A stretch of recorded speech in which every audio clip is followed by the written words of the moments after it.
Muy buenas noches y bienvenidos a Pauta Libre. El jueves, y después de luchar 12 días en la UCI de la Exposta Central, murió nuestra compañera Francisca Sandoval.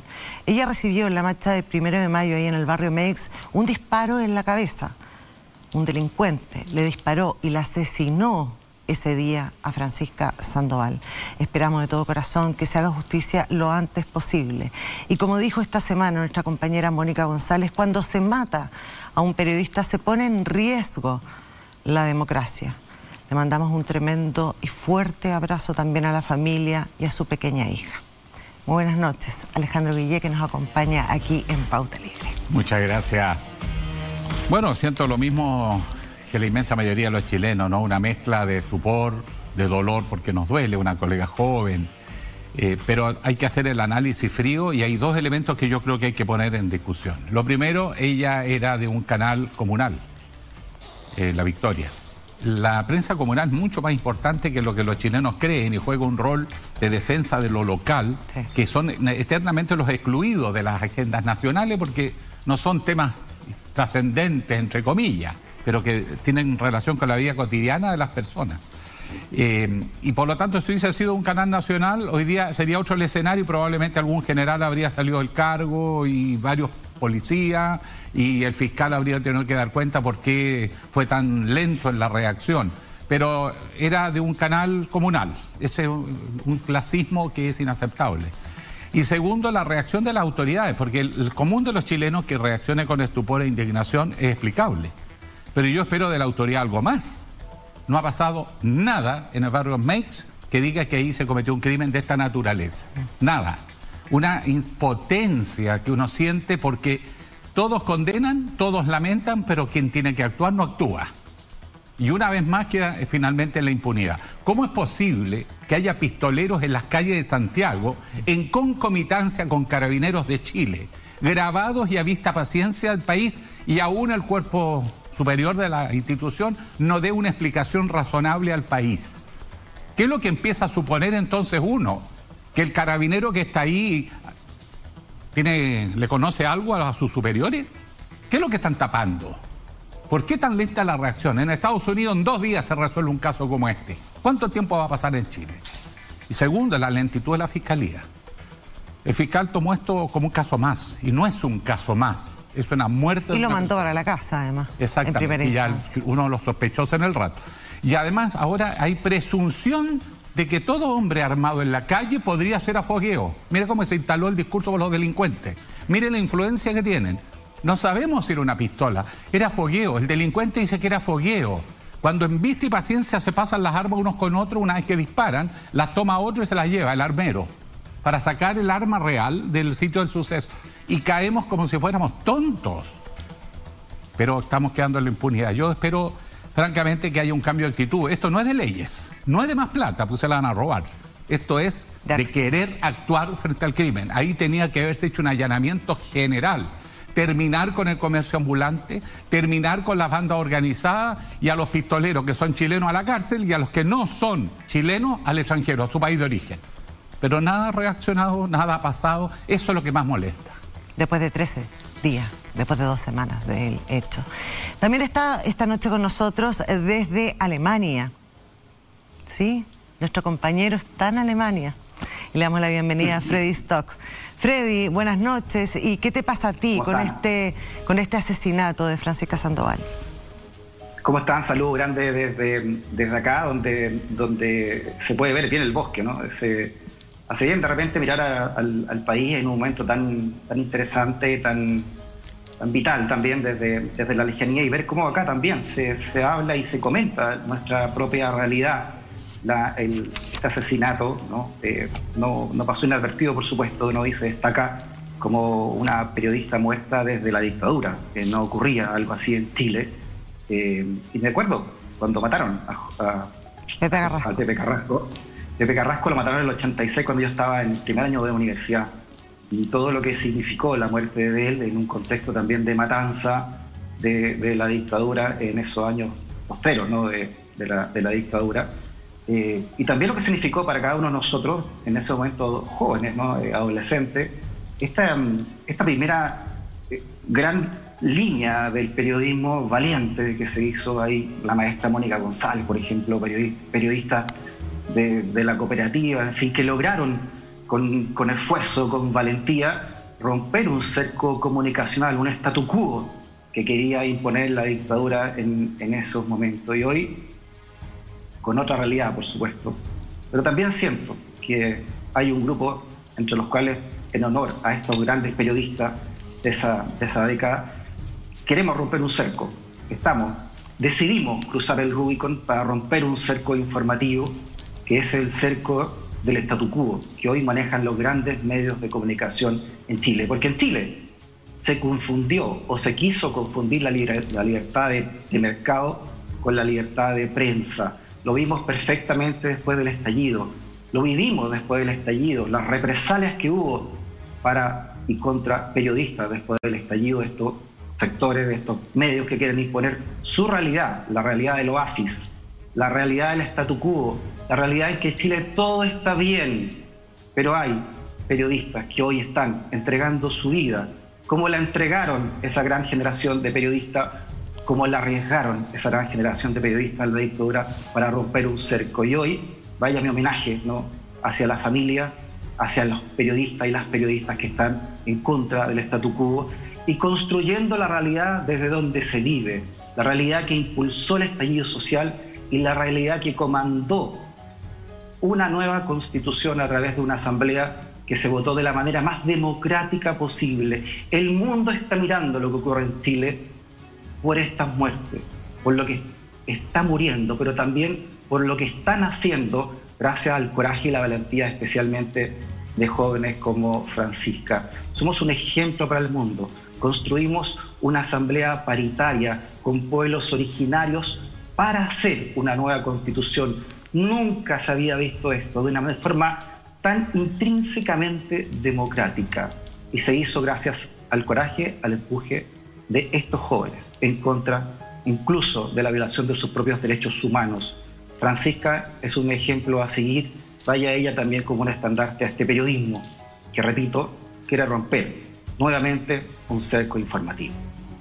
Y nos sumamos a tus palabras, Freddy, y a propósito, comencemos hablando de las campañas del apruebo y el rechazo, porque es completamente ilegal. Solo 60 días antes se puede hacer publicidad por el apruebo y por el rechazo de esta nueva constitución. Pero ya aparecieron virales en TikTok, en las redes sociales, rayados en todas partes, que es publicidad finalmente encubierta, porque son los brigadistas los que andan haciendo eso. No sé si han visto ustedes alguno de los videos del apruebo y el rechazo. Está corriendo mucha plata en las campañas, pero antes déjame saludar a mi gran amigo Freddy Stock, porque ahora los alemanes tienen stock, pero nos va a acompañar habitualmente. Sí, claro. Un gran periodista. Y Freddy tiene razón, cuando uno está un poco de afuera y ve las noticias y las lee y no las vive, uno tiene una perspectiva muy distinta, así que vamos a estar todos los domingos ahí con Freddy completamente en vivo y en directo. Aunque él trasnoche. Disculpa, claro. Déjame saludar también a Alejandro, también uno de los grandes maestros del periodismo chileno. Casi fue mi jefe, cuando íbamos a hacer un diario, casi fue mi jefe. Estuvimos a punto. Pero estuvimos a punto, ¿no? Pero a mí me gustan mucho los dichos de campo. Yo soy de Wynn, imagínate. Y en Wynn hay muchos dichos sabios, y ese de que los árboles no dejan ver el bosque, mucha que es de verdad, ¿no? De repente estamos tan metidos en nuestro bosque, necesitamos una distancia para ver lo bueno que tenemos, por supuesto, y para mejorarlo y también cambiar, sobre todo de sociedades más antiguas que han pasado por tanto, ¿no? Como son las sociedades de esto que se conoce como el viejo mundo.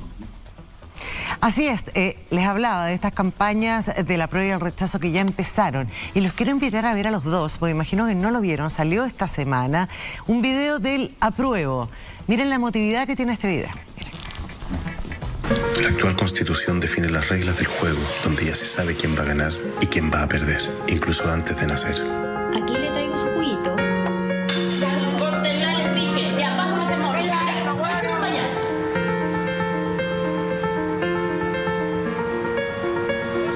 Ya, casera, lleve el agua, 500 el agua, chiquillo. A 500 el agua.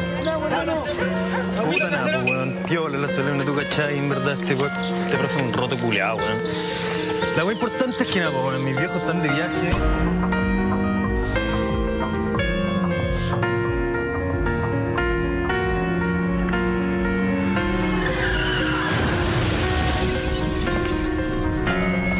Ya nos cansamos de tanta injusticia y desigualdad.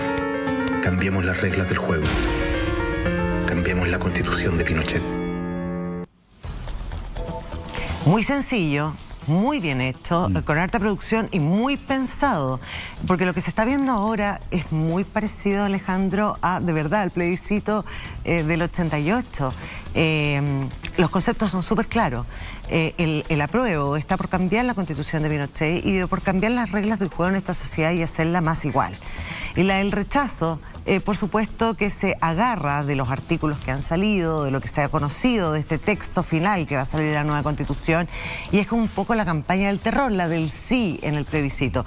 Un poco de que si votas apruebo te vas a quedar sin ISAPRE, si votas apruebo te vas a quedar sin pensiones, si votas apruebo, en el fondo es un poquito eso. Y no hablan de la Constitución de Pinochet, sino que hablan de la Constitución de Lagos. Bueno, todas las campañas políticas a través de la historia se mueven en torno a dos ejes principales, estructurantes: la esperanza y el miedo. Los que quieren defender el statu quo siempre recurren al miedo, al cambio. Y los que tienen que proponer la esperanza tienen que ser capaces de criticar lo que existe, pero demostrar que tienen algo mejor. Porque si no tienen una propuesta mejor, obviamente se diluye. La crítica es la crítica. Y yo creo que eso es lo que vamos a ver y estamos empezando a ver. Ahora, a mí me llama la atención que en Chile los procesos políticos como este, que son únicos casi en nuestra historia, se aborden con tantas normas legales acerca de la fecha de inicio de la propaganda.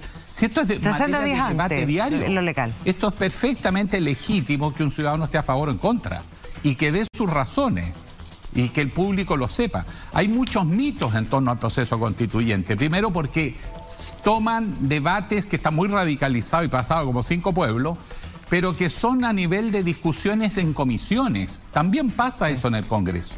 Y después son lo que se aprueban con las mayorías que se exigen, que son altas, en el plenario.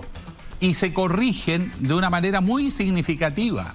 En consecuencia, lo que importa hay mucha fake news, mucha posverdad. Exacto, es qué es lo que va a salir, cuál va a ser el texto que no lo conocemos todavía. Y no asustarse con el debate, porque además le asusta el debate. Si eso es lo absurdo, ¿por qué te va a asustar el debate? Obviamente está en juego el Chile que nace con el Chile que muere. Ya de hecho en la derecha ya nadie habla de la Constitución de Pinochet, tú lo decías. Se lo atribuyen a Lagos. Bueno, él mismo se lo atribuyó. O sea, Lagos, digo, sí, lo dijo en su momento, lleva su y hizo una ceremonia en La Moneda, firmó la Constitución y lleva la firma de Lagos, con las reformas que se hizo en los años 90. Eso es cierto. Pero en su esencia, en su ADN, es la Constitución del 80, con modificaciones. Pero lo que estamos discutiendo ahora, porque el propio Congreso, este Congreso que ahora dice de la tercera vía, que mejor rechacemos esto, pero nosotros en el Congreso vamos a hacer la nueva Constitución, es para que los juegos de interés ya vigentes en Chile, los grupos de poder, retomen el control y hagan una Constitución a su imagen y semejanza. De las defensas corporativas de los gremios, de los partidos, de los poderes del Estado, están todos desatados. Quieren en el fondo, sí, qué buenos son los cambios, pero a mí no me cambian. A mí no me toquen. Así es imposible. Le tenemos mucho miedo a los cambios. Freddy, yo sé que te estás riendo, vamos a ir contigo, pero antes, Freddy, pon mucha atención porque te voy a invitar a ver un video que está circulando en redes sociales del rechazo. Mira. Que se pare la jugada no significa que termine el partido. Chile ya inició un camino sin vuelta para cambiar la Constitución y conquistar un país más justo y más digno. Pero tenemos que hacerlo bien. ¿Y si empezamos de nuevo? Sin rabia, sin miedo, escribamos el futuro. No apruebo. No apruebo. No, no apruebo. ¿Tú apruebas, Freddy, o no apruebas, Freddy? ¿Qué cosa? Este video, partamos por ahí. Ya, mira, lo que pasa, primero es interesante como comunicadores ver cómo se va quedando detrás la ley del mundo digital, ¿no? porque hay un vacío, ¿no? Lo hablábamos antes incluso, hay un vacío legal en torno a las campañas políticas y cuándo deben ponerse realmente a prueba, ¿no? para la gente. Y se piensa mucho en la televisión, en el mundo análogo, ¿no? Pero como estamos viendo acá, lo digital ya superó la ley incluso que tenemos hoy en Chile. Y además porque tenemos una gran variable, una gran y novedosa variable para esta elección, que es el voto obligatorio, que va a incluir a personas que quizás en su vida han votado, ¿no? Desde los 18, incluso hasta los 30 años, o porque no tenían la edad en su momento, o porque no tenían las ganas tampoco y que hoy van a hacer. Por lo tanto, hay un gran territorio, una materia oscura en términos astrofísicos de lo que va a ser nuestro nuevo potencial electoral. Y allá va dirigido, por supuesto, esto. Y lo conversamos con Alejandro antes del programa, que los que somos más viejitos, y nos acordamos y pudimos votar el 88. Yo me acuerdo muy patente en la campaña del sí, que también se centró en el miedo, por supuesto, que era un coche, no sé si se acuerdan ustedes, un coche de guagua que iba a ser atropellado por una aplanadora, ¿no? Sí. Y iba a pasar por encima del coche de guagua, y el coche de guagua era el símbolo de Chile, y esta aplanadora era lo que todo lo quería romper y lo quería cambiar. Bueno, ganó el no y vimos lo que ocurrió, ¿no?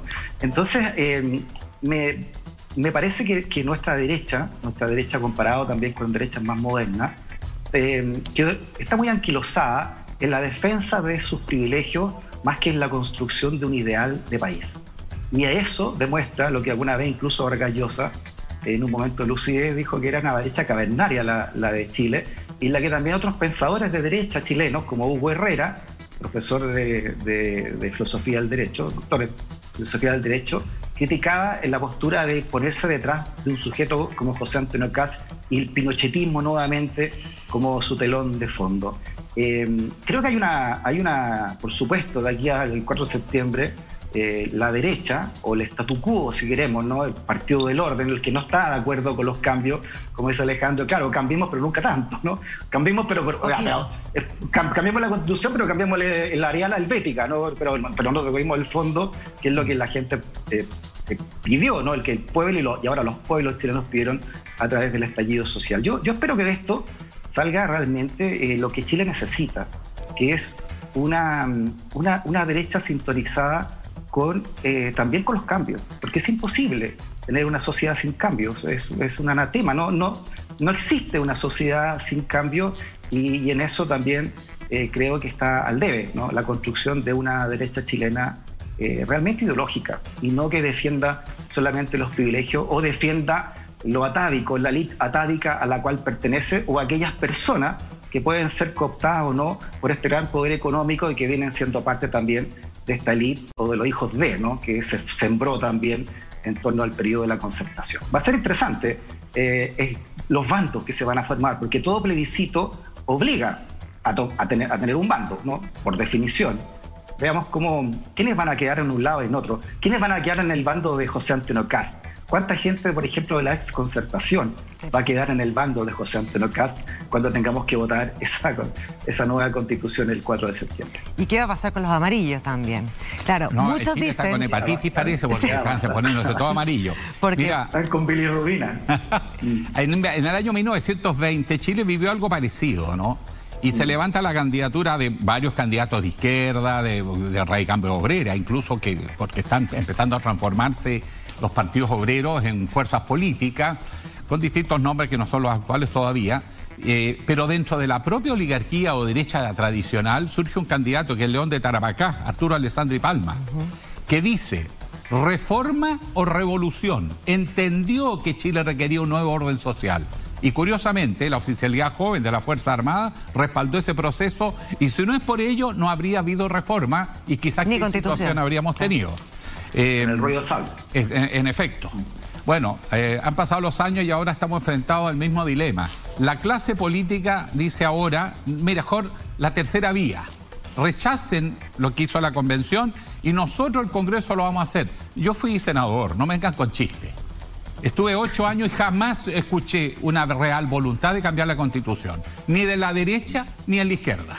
Y hoy día vemos que tenemos una separación que no es derecha-izquierda, cuidado, es ciudadanía versus las élites. Las élites están asustadas y no quieren cambio. Pensaron que llamar a una convención era como para disipar un problema, pero que ellos la iban a coaptar. ¿Dónde les fracasó el plan? Que no pudieron coaptar la convención. Y efectivamente hay temas que uno se da cuenta que se han pasado algunos pueblos, que hay cosas que habría que revisarla, hay que asegurar la separación de los poderes del Estado. Yo creo que el sector privado tiene que jugar un rol, pero bajo otras reglas, desarrollo sostenible, con justicia, con equidad, con una educación efectiva de calidad y de acceso a todo, que nadie se quede al margen. Lo mismo pasa con la salud, una reforma previsional que además amarra el ahorro chileno a la inversión, a un modelo de desarrollo donde hay que redefinir las prioridades y tiene que estar por la sustentabilidad. O sea, es otra mirada de Chile, pero la élite de derecha y izquierda están fuera de foco. Sí. Los partidos de izquierda tampoco tienen un proyecto para Chile. Por eso se lo entregaron a la ciudadanía y la ciudadanía eligió. Y ahora quieren recoger cañuelas. Lo que pasa es que también hay que redefinir qué es lo que es derecha e izquierda, porque te acuerdas de que en los 90 Ricardo Lagos era de izquierda y le tenías miedo. Entonces, la lucha por el eje político hoy día en Chile está muy interesante, ¿no? Donde se planta la bandera de lo que se llama centro. Pero déjame agregarte un dato, ya que llamaste a Arturo Alessandri, Alejandro. Arturo Alessandri, que se fue poniendo conservador con los años, ¿no? Pero el Arturo Alessandri que llega en 1920, cuando todavía tenía el perrito chico, que después lo cambió al perrito grande, ahí se puso más conservador en el segundo periodo que tuvo. Él llegó en 1920 con la promesa de una nueva constitución y además él inauguró una asamblea constituyente, Arturo Alessandri, Palma, asamblea constituyente que logró trabajar, que se llamó de profesionales y obreros, etcétera. Se puso a trabajar y cuando estaba trabajando, ¿qué pasó? La élite empezó a hablar en contra de la Asamblea Constituyente y a boicotear la Asamblea Constituyente con el poder que tenían en ese momento, imagínate ahora, logró votar la Asamblea, la votó con B larga, la destruyó la Asamblea Constituyente y esa Constitución de 1925, que rigió hasta la del 80, hasta la de Pinochet, fue hecha de nuevo como siempre se habían escrito las constituciones en Chile, ¿no? Entre unos pocos. Pero la idea original, mira, fue curioso, hace 100 años lo que ocurrió era que naciera de una asamblea constituyente. ¿Cómo pasan los mismos procesos? Pueden pasar los años, 100 años, como dice Freddy, de la Constitución del 25. Uno la mira muy coyuntural, pero la historia hay que mirarla en los ciclos largos.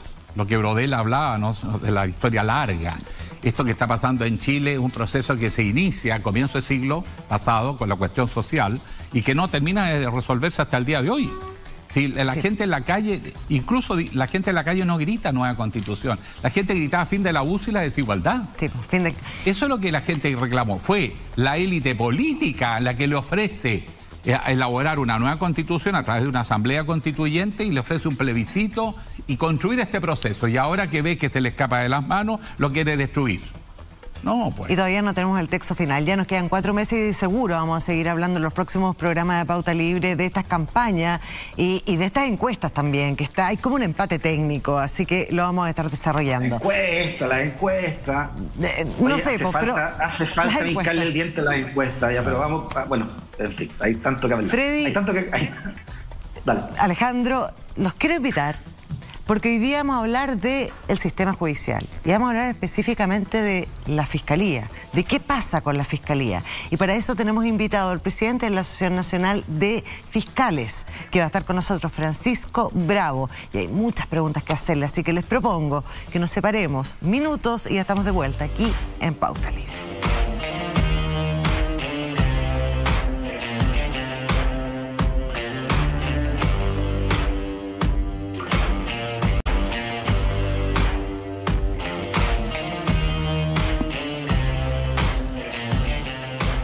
Estamos de vuelta aquí en Pauta Libre este domingo en la noche y nos acompaña, muchas gracias por estar aquí, el presidente de la Asociación Nacional de Fiscales, don Francisco Bravo. Buenas noches, ¿cómo está usted? Hola, buenas noches, un gusto estar acá, muchas gracias por la invitación. Hace poquitos días usted hizo unas declaraciones donde decía que la Fiscalía, el Ministerio Público, estaba congestionado. Y ofrecían también ustedes algunas soluciones para ser tomadas en cuenta en esta elaboración de la nueva Constitución. Sí. ¿Tan congestionada está la Fiscalía? Sí, yo creo que esto es una situación que se viene arrastrando hace tiempo, pero yo creo que se agudizó el producto de la pandemia y también el alza de los delitos violentos. En Chile hay más o menos 1.285.000 ingresos, denuncias en general, entre querellas y denuncias. La mayoría son denuncias, 90% es denuncia, básicamente ante Carabineros. No es tanto lo que ha aumentado las denuncias en los últimos años. Lo que ha aumentado es básicamente los delitos violentos. Este año estamos hablando de cifras estratosféricas el primer semestre. Ahora, la base de comparación no es muy buena porque es el 2021 y el 2020 que tuvimos pandemia. Pero yendo al 2019 igual es un aumento importante. Importante de homicidio, tenencia de armas, narcotráfico y además, desde el punto de vista cualitativo, la forma, los modos de operación de bandas en el norte, muchísimo. El tema del sicariato, homicidios que ocurren hoy día a plena luz del día por encargo, derechamente. Entonces, eso requiere una mayor demanda al Ministerio Público y el Ministerio Público tiene que tener un mayor grado de sofisticación, mejor gestión, mejor respuesta, mayor capacitación. ¿Qué es lo que está pasando? Lo que tenemos y lo que nosotros hemos propuesto a propósito de tu pregunta es que nosotros hemos propuesto varias ideas. Uno, la creación de fiscalías especializadas supraterritoriales, es decir, que abarquen todo el país. Porque el crimen organizado, básicamente, estamos hablando de narcotráfico, estamos hablando de trata de personas, estamos hablando de corrupción compleja, derechos humanos también. No es una cuestión focal, no es que se pueda investigar el caso puntual, hay que tener una mirada más integral, más macro. Y esa mirada la tienen que tener fiscales especializados y policías especializadas. Porque no es que el Ministerio Público esté congestionado, el sistema está congestionado. Los tribunales tienen un atraso en sus agendamientos que sacaba los cálculos la Corporación Administrativa del Poder Judicial y dice más o menos que en 2 años y medio podría ponerse al día. O sea, tenemos... Está como la lista de espera. Efectivamente, tenemos una lista de espera en el sistema de justicia penal. Siempre que los crímenes sigan aumentando también en forma exponencial, claro. Porque evidentemente... Pero yo voy a hacer algunas consultas más prácticas, porque siempre que hay una crisis en Chile se habla de una nueva ley, de más recursos, pero también uno le llama la atención la forma como se actúa frente al delito. Por ejemplo, a mí me resulta insultante a la inteligencia humana y a la sensibilidad que en un acto, que es una manifestación, que hay desorden efectivamente, aparezcan pistoleros a vista y paciencia conversando con carabineros, carabineros organizándole conferencias de prensa. A nosotros como canal, un oficial de carabineros fue a hablar con nosotros para que entrevistáramos a un delincuente que había aparecido en pantalla con un arma en la mano, para que diera a conocer su verdad. ¿Qué es esto? ¿No hay una corrupción también en las instituciones que esté bloqueando? Y no es solo un tema de pericia técnica, de excelencia, sino que el delito ya penetró las instituciones. A ver, yo no podría hacer una afirmación de ese tipo, Alejandro, pero sí coincido con usted en que en ese caso en específico eso es inaceptable. O sea, que funcionarios de carabineros estén conversando con personas que tienen un arma, que lo que correspondería es detenerlo, porque está en una situación de flagrancia. Es la obligación de la policía detener a una persona que está en situación de flagrancia y ponerlo a disposición de los tribunales previa consulta con el Ministerio Público. Y eso puede ser catalogado como un acto de corrupción, por supuesto que puede ser catalogado como un acto de corrupción y un delito además. Yo creo que Chile en general, más allá del sistema de justicia, y eso es evidente, digamos, hay una crisis de confianza en las instituciones. Por lo tanto, las instituciones tienen que hacer un tremendo esfuerzo de legitimación o de relegitimación. Y la Asociación de Fiscales, cuando ha propuesto reformas, lo ha propuesto con esa mirada. Con una mirada también autocrítica. Nosotros sabemos que hay muchas críticas respecto al Ministerio Público y que hay brechas de gestión, que hay que mejorar. Los delitos contra la propiedad, en que si bien ha habido un avance con el sistema de análisis criminal que se creó el año 2015, usted estuvo en el plan de fortalecimiento, ahí hubo un avance y hoy día hay un grupo de delitos y un grupo de fiscales que tiene esta mirada integral de los fenómenos delictivos más que del hecho puntual. Y se han desarticulado bandas organizadas dedicadas, qué sé yo, a los portonazos, a las encerronas, etcétera, y ha tenido éxito ese sistema. Pero ese sistema tiene que operar también hoy día, tiene que irse modernizando, porque el delito va siempre a la vanguardia de los investigadores. Y los investigadores que somos nosotros tenemos que irnos perfeccionando, tenemos que capacitarnos. A ver, 2 preguntas en la misma línea. De que pasó lo del barrio Meix, donde una periodista además recibió un balazo en la cabeza y falleció esta semana que pasó, se viene denunciando esto y Carabineros a hoy no da una respuesta a esto que a usted le llama la atención y que dice que aquí podría haber un delito. No hay respuesta. Entonces, ¿cómo va a confiar la gente en la policía si los ve operando en el terreno, donde está cometiéndose el delito, una policía que incluso recibe órdenes, póngame el vehículo en tal parte porque nos están tirando piedra. Entonces, si uno ve que los propios altos mandos no son capaces de reaccionar, uno empieza a tener los peores pensamientos. No, sin duda. Y eso, aunque si usted le da más plata, la posibilidad de que se la roben es tremenda, pues.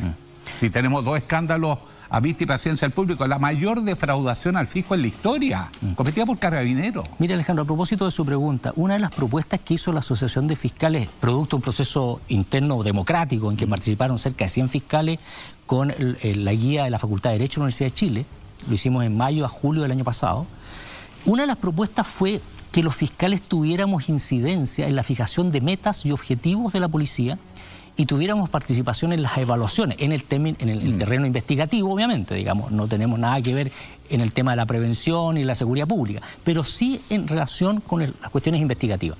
Por ejemplo, lo que se refiere a la recolección de pruebas. Por ejemplo, lo que se refiere a la comparecencia de los funcionarios de la policía a los juicios orales. Nos ocurre muchas veces que tenemos juicios y muchos funcionarios, no voy a generalizar, pero hay funcionarios que no van a las audiencias. ¿Por qué no van? Porque no tienen ningún incentivo.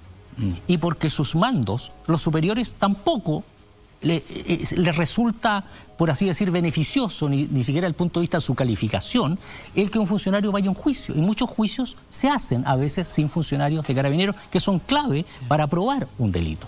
Entonces, ¿qué es lo que hicimos nosotros? Propusimos esto. ¿Cómo nos fue? Bien, afortunadamente en la Convención Constitucional recogió esta idea y está dentro del proyecto de borrador de la Constitución en que los fiscales tengamos incidencia en la fijación de metas, objetivos y en la evaluación de los policías. ¿Qué otra propuesta hicimos? Policías especializados y de manera exclusiva en la investigación penal. Carabineros tiene buenos departamentos, el departamento OS9 de organizaciones criminales, el OS7 de droga y lavado de dinero que también investigan. Pero muchos de esos policías además tienen otras funciones de prevención, funciones operativas o funciones administrativas. Entonces nosotros no aspiramos a tanto tener una policía propia, como ocurre en nuestros países, pero sí tener una policía especializada y de manera exclusiva en la investigación penal y bajo, obviamente, nuestra dependencia funcional en el ámbito investigativo y que nosotros podamos incidir en sus calificaciones. Creemos que eso va a ser un salto cualitativo en lo que se refiere a una mayor eficacia en la persecución penal. También. Por supuesto, porque también, a propósito de la congestión, pongo un ejemplo. Recuerdo el año pasado, la Brigada de Homicidios tenía un atraso aproximado de 6 meses en la evacuación de los informes que la Fiscalía le pedía de los homicidios. 6 meses de atraso. Y no es porque sean flojos, digamos, sino porque estaban sobrepasados. Es así de simple. Hay en otras... Perdón, Freddy, perdón, sí. Sí, Freddy, dale. Pero lo que pasa es que usted da ejemplos puntuales para problemas estructurales. Mi pregunta es sencilla, Francisco. Hablando con Emiliano Arias, fiscal regional suspendido por Jorge Abbott, ¿no? Me decía Emiliano que el peor problema, ¿no? Lo que termina destruyendo una sociedad, decía, desde sus sistemas judiciales, es la impunidad. La sensación de impunidad. ¿Cuánto ha contribuido la Fiscalía, bajo el mandato de Jorge Abbott, para no llevarla tan atrás, ¿no? A esa sensación de impunidad que está destruyendo nuestra sociedad? Bueno, es una pregunta muy interesante. Yo creo que las señales que se dieron en un momento respecto de la administración de la Fiscalía Nacional actual fueron malas. Y se genera esa sensación de impunidad. En algunos casos hubo condena, Orpis hubo condena, Jovino Novoa hubo condena, han habido condenas. Pero muy poquito. No, estamos de acuerdo, pero condena incluso con cárcel efectiva en el caso de Orpis. Sin embargo, hay otros casos, como el caso del senador Moreira, en que creo que es como lo más paradigmático. Es que fue un raspadito a la olla nomás. Que no obstante que la Corte Suprema aprobó el desafuero, finalmente termina con una suspensión condicional. ¿Qué ha dicho el fiscal nacional? Mire, esas decisiones las toma el fiscal regional. Porque, claro, técnicamente el titular de la acción es el fiscal regional respectivo, pero quien da las directrices generales es el fiscal nacional. Perdona, Fred, una cosita. Déjame terminar esta idea. ¿Qué es lo que propuso la Asociación de Fiscales? Que la política de persecución penal y los criterios de actuación no los fijara el fiscal nacional, los fijara el Consejo de Fiscales Regionales, que es un organismo colegiado. Lo recogió la Convención y hoy está en el articulado que pasa al borrador de la Constitución, ¿ya? Porque, déjame terminar, Freddy, porque lo que ha hecho la asociación, Freddy, es proponer con una mirada republicana, no con una mirada gremial corporativista. Nosotros no pedimos aumento de sueldo, nada de eso está en nuestra propuesta. Está cómo mejoramos la eficacia de la persecución penal, precisamente para lo que hablábamos al principio, para volver a tener la legitimidad y la confianza de la ciudadanía. Y eliminar el cargo de fiscal nacional, no, que como es lo que propone también la... Es una muy mala idea. Yo en eso estoy completamente en desacuerdo, porque eso lo que hace es generar un cuerpo colegiado, y yo creo que ahí sí hay un riesgo tremendo de corrupción y cooptación política y gremial, o sea, fiscales haciendo campaña para integrar ese consejo. Eso fue desestimado por la misma Comisión de Sistemas de Justicia y repuso la idea de un fiscal nacional. Por supuesto, pongámosle más controles, accountability, todo lo que usted quiera. Pero, Freddy, a tu pregunta, hoy, si la Constitución fuera aprobada de acuerdo al borrador actual, que es una idea nuestra, es que la definición de la política de persecución penal se saca de las manos del fiscal nacional y se pasa a un órgano colegiado que es el Consejo de Fiscales Regionales, que se va a denominar comité, que lo preside el fiscal nacional. Pero eso es un gran avance. Entonces esto ya no es la voluntad de una sola persona, sino que aquí va a ser mucho más democrático, más deliberativo y además recogiendo la realidad de las regiones. Porque a veces todo esto era centralizado, usted que ha sido un campeón de la descentralización, todo esto centralizado. Desde aquí definimos de Santiago cómo es la política de persecución penal en Antofagasta. No, claro. No pues. Que se escuche a la región y se diga, mire, en Antofagasta tenemos un fenómeno distinto. De hecho, en Antofagasta, en Arica y en Iquique es otra realidad, claro, que tiene indicadores cuantitativos. O sea, la cantidad de presos y el porcentaje de presos por narcotráfico es mayor, por ejemplo, los delitos contra la propiedad, que es la media nacional. Entonces, y eso hemos propuesto nosotros. Entonces, me di esta vuelta, Freddy, perdón, pero para contestar, efectivamente, las señales que se dieron fueron muy malas y esperamos que no se vuelvan a dar. Otra idea que propusimos como acción de fiscal y que fue recogida por la Convención, esta famosa intervención previa al Servicio de Impuestos Internos para investigar delitos tributarios, ¿ya?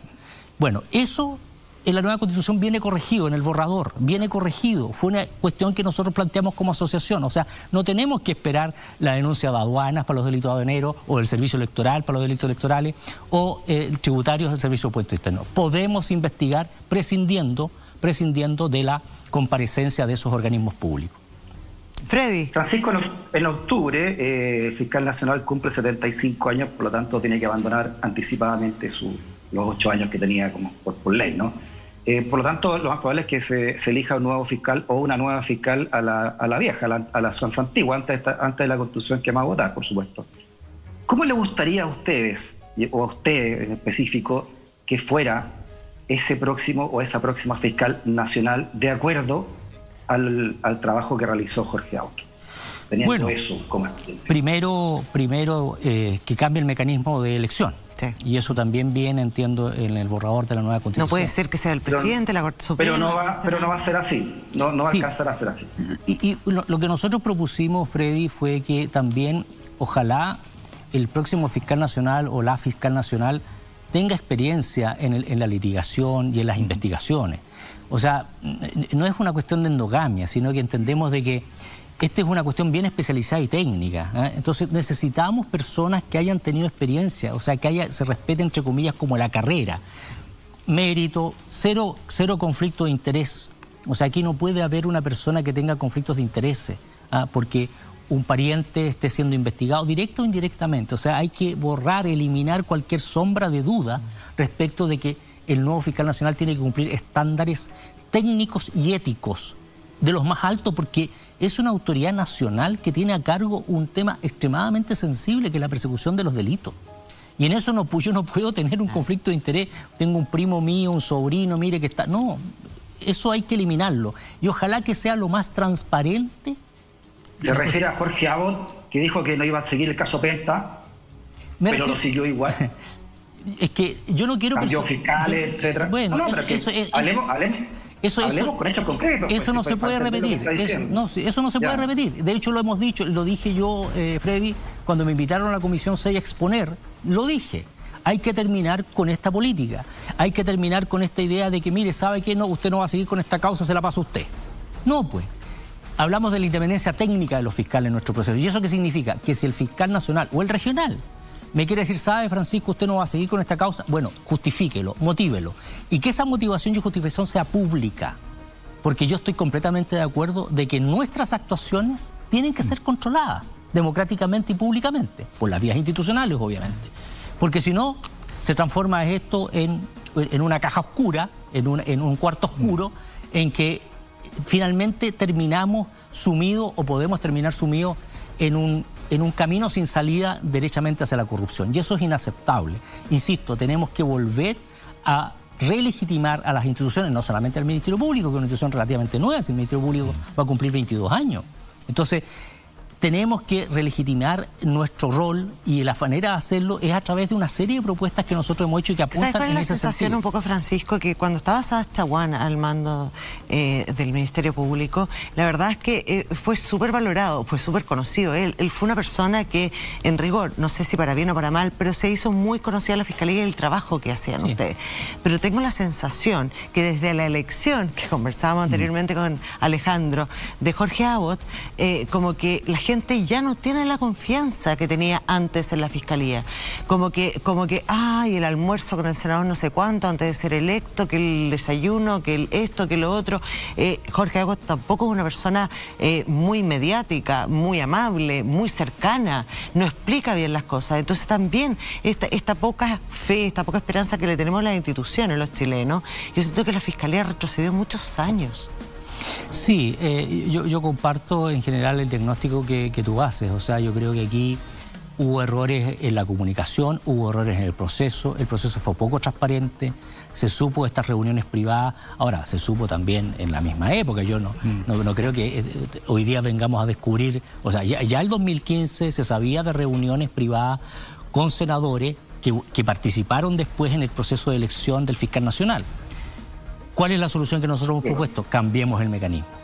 Subamos el estándar de los candidatos y las candidatas, para que esto no se vuelva a repetir. Porque le va a hacer mal no solamente al sistema de justicia, le hace mal a la democracia. Entonces, estas cuestiones son inaceptables y no pueden volver a repetir. Hay una diferencia ahí. Saad Chaguán, además, no sé si lo vieron al último tiempo de su fiscalía. Con el ojo. Como andaba ya descongestionado por las presiones que recibía de todos lados, y sin embargo se mantuvo hasta el final muy sólido.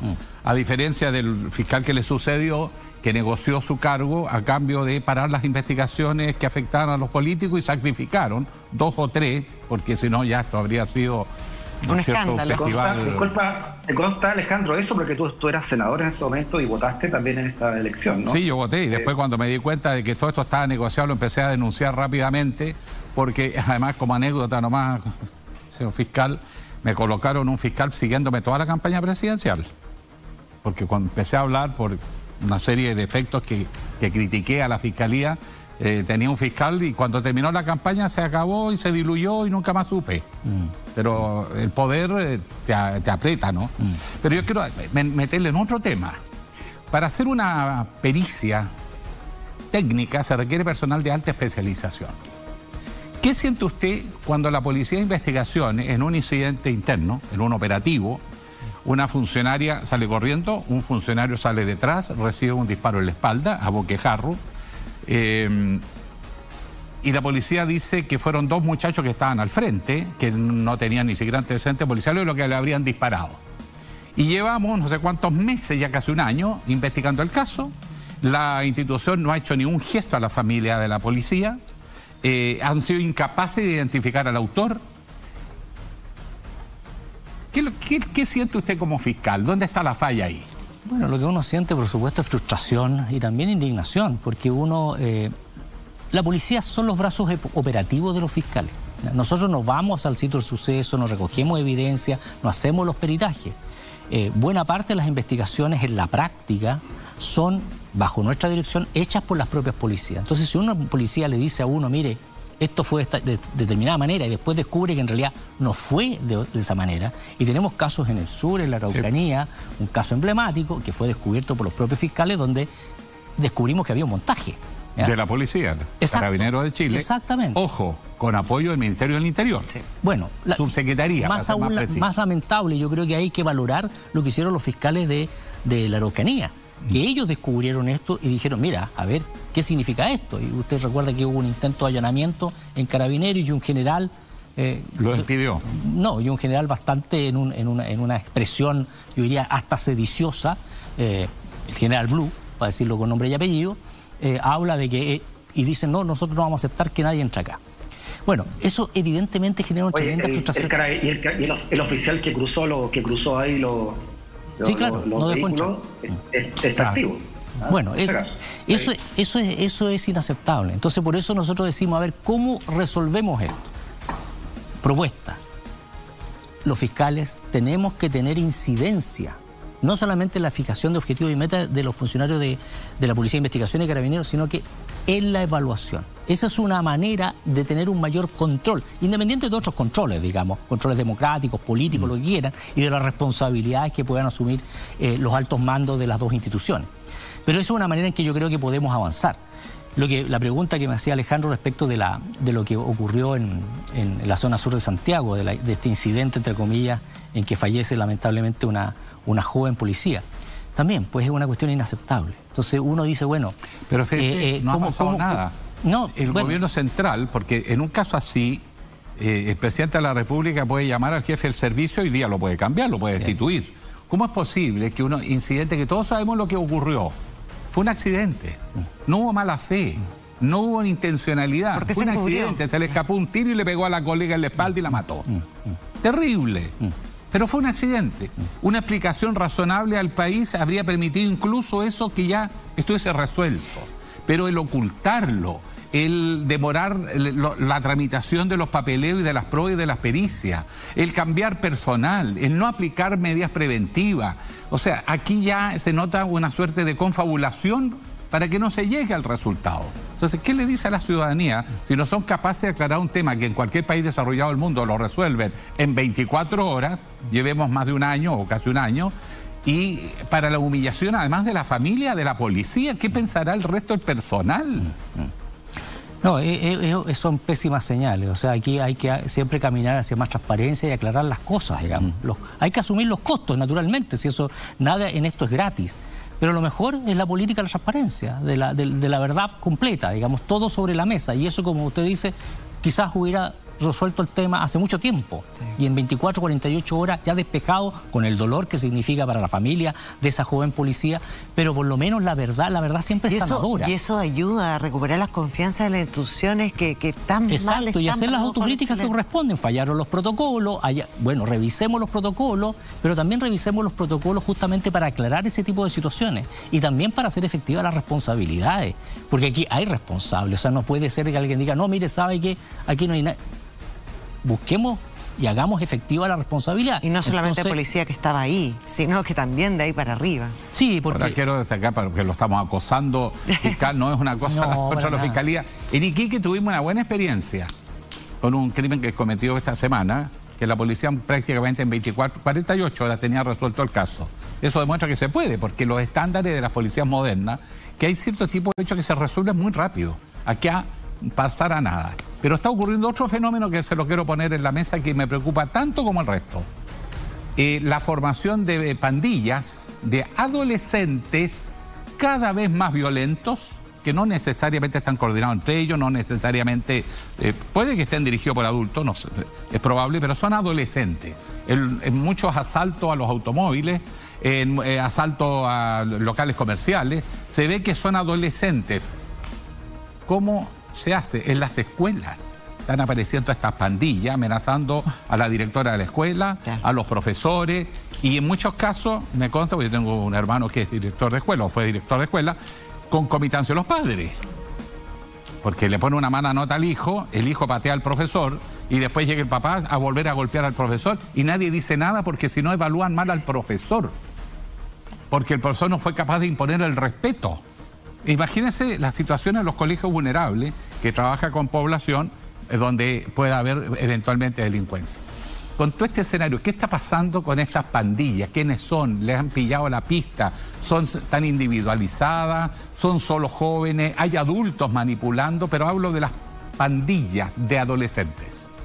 Yo creo que ahí ha hecho en general un buen trabajo este sistema de análisis criminal y focos investigativos, que investigan precisamente bandas u organizaciones que cometen delitos y les siguen los modus operandi, se cruza y se analiza información y se determina, mira, acá en tal zona se está repitiendo el fenómeno en un sector, digamos, territorial, y digamos, los patrones se van repitiendo, la hora, el lugar, la forma, el número de personas que actúan. Ahora, lo que usted dice responde, que yo, a un fenómeno mucho más estructural que sobrepasa absolutamente la persecución penal y que tiene que ver con un fenómeno más bien sociológico, digamos, de la violencia instalada en el país. Ahora, el tema yo soy profesor también, y efectivamente lo que usted dice es cierto, pero es una cuestión que se viene arrastrando hace muchos años, y yo creo que Chile, yo creo que hay un break el 2010 para adelante. Las explicaciones hay que buscarlas y que se refleja en la tasa de homicidio. Del 2010 al 2020 la tasa de homicidio en Chile se dobló, se duplicó.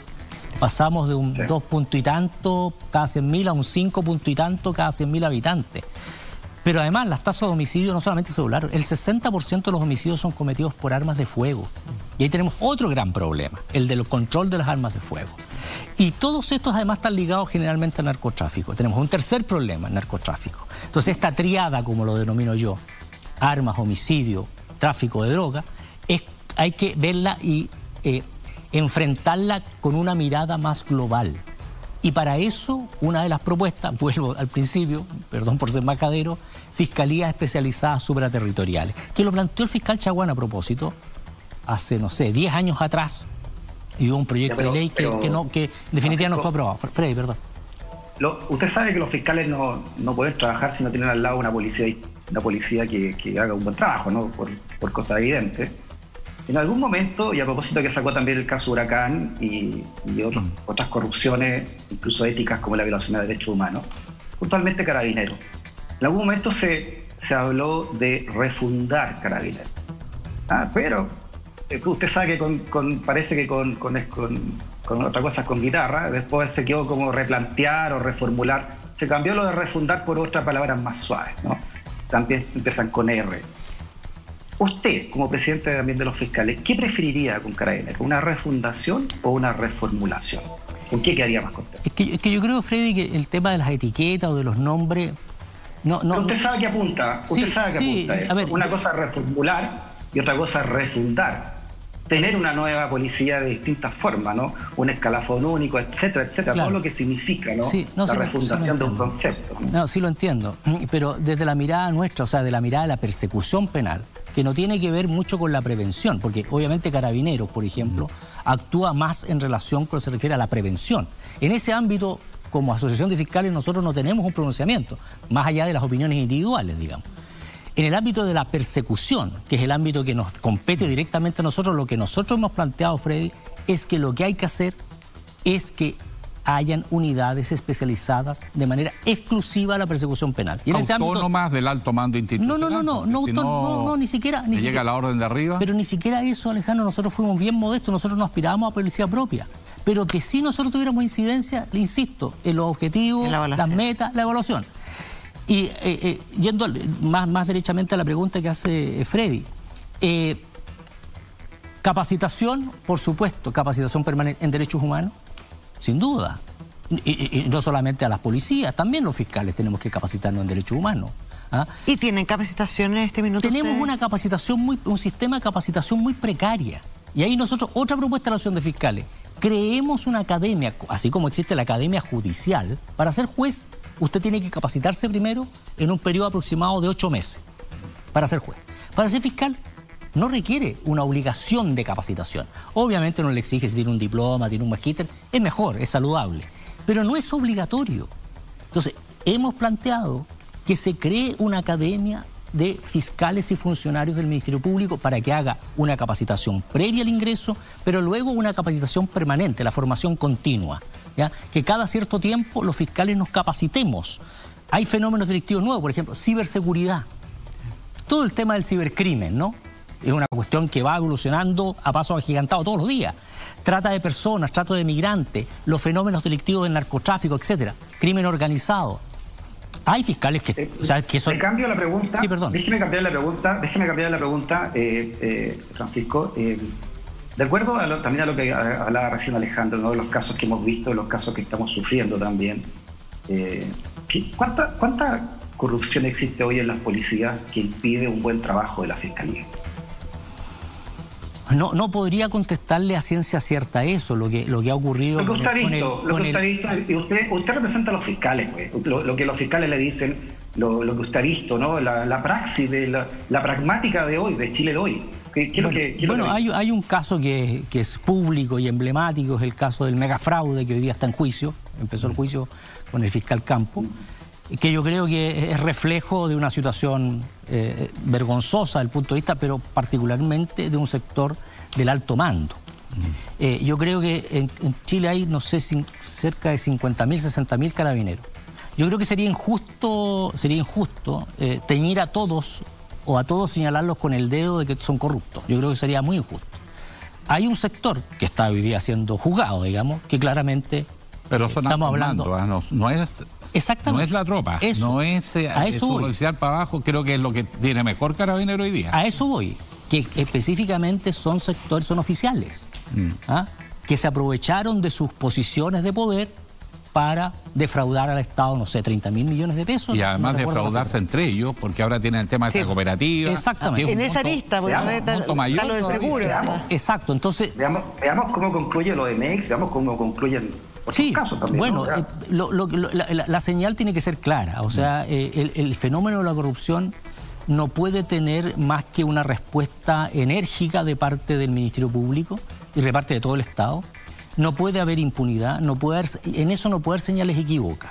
O sea, en el tema de la corrupción uno no puede tener medias tintas y decir, mire, no, es que en realidad no es tan grave. No, es que eso es inadmisible, porque si no, eso nos lleva, digamos, a la descomposición del sistema de justicia, pero además la descomposición del Estado de Derecho.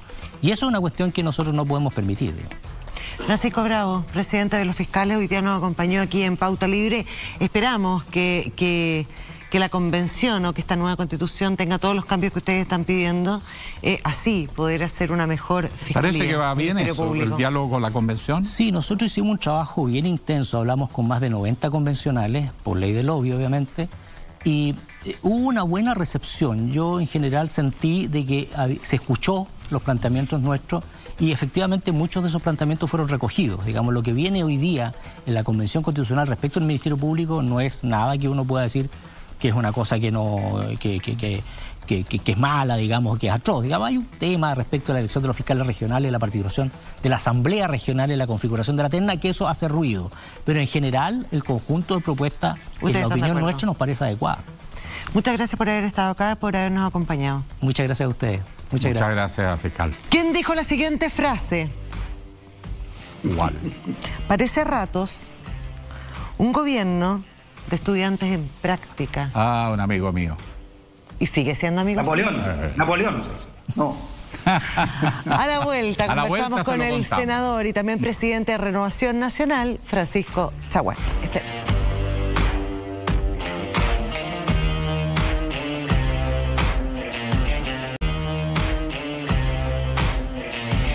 Y estamos de vuelta aquí en Pauta Libre y les quiero contar una tremenda noticia, porque el próximo lunes 30 de mayo la red transmitirá los premios Pulsar, que volverán a reunir lo más destacado de la escena musical local en un mismo lugar, que por primera vez será en el Centro Cultural Estación Mapocho.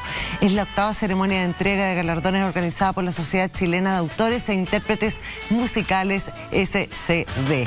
Premios Pulsar, este 30 de mayo a las 22 en punto por las pantallas de la red. No se lo pierdan.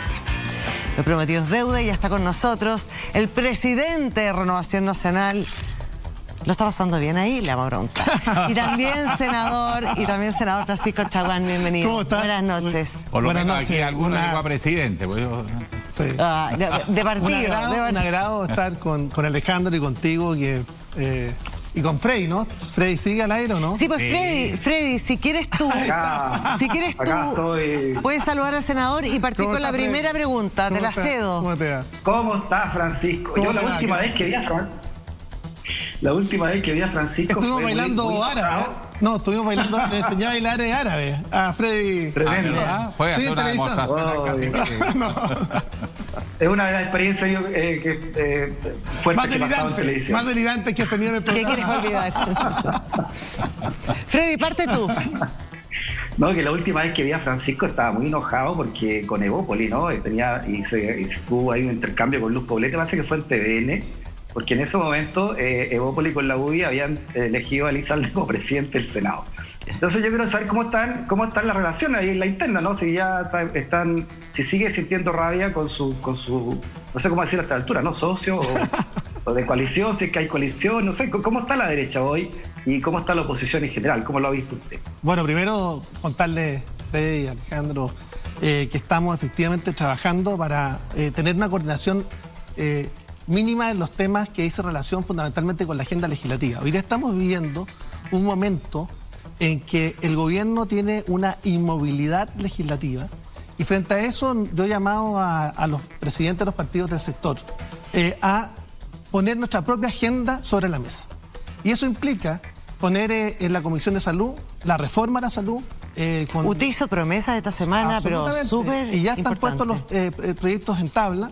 Este martes se va a poner el proyecto de ley que termina por fin con las preexistencias, que impiden que una persona puede cambiarse de ISAPRE, o las tablas de factores, que hoy día las mujeres en edad fértil y las personas mayores... Ya, pero me está respondiendo como chiste, voy ahí, pero es que esto es un anuncio importante, no es cualquier noticia, que un proyecto que está parado desde hace 7 años, y está parado porque la anterior oposición no quería tramitarlo, era mayoría en la comisión, nunca tuvimos un presidente de nuestro sector en esa comisión, en la Comisión de Salud, y hoy día yo como presidente de la Comisión de Salud lo voy a poner en discusión y lo voy a sacar adelante, como también voy a sacar adelante el proyecto de ley que fortalece FONASA, porque frente a declaraciones como las que hemos vivido en estas últimas semanas, donde hay un gobierno marcado por un complejo ideológico, y que lo quiero comentar. Primero, en temas como las declaraciones de la ministra de Salud, que vería como terrible que los chilenos se movilizaran para elegir cuál es el modelo de salud en que se quieren atender, y ella lo califica como terrible. Mire, el derecho a elegir el proveedor en salud, por supuesto que es importante. A mí me gustaría que la ministra de Salud estuviera más preparada del fortalecimiento de FONASA y de mejorar las condiciones para asegurar un piso mínimo. Respecto de la coalición, estamos trabajando en las coordinaciones necesarias. ¿Cómo están las relaciones? ¿Cómo están las relaciones después de lo de Elizalde? Están pololeando, medio peleados. Ahí voy. Las coordinaciones necesarias, tanto en el ámbito legislativo como también respecto a lo que viene por delante con la definición del proceso convencional constituyente. Si tú me dices, ¿estamos o no congelados? ¿Tenemos un proyecto colectivo para el futuro? Eso se verá después del 4 de septiembre.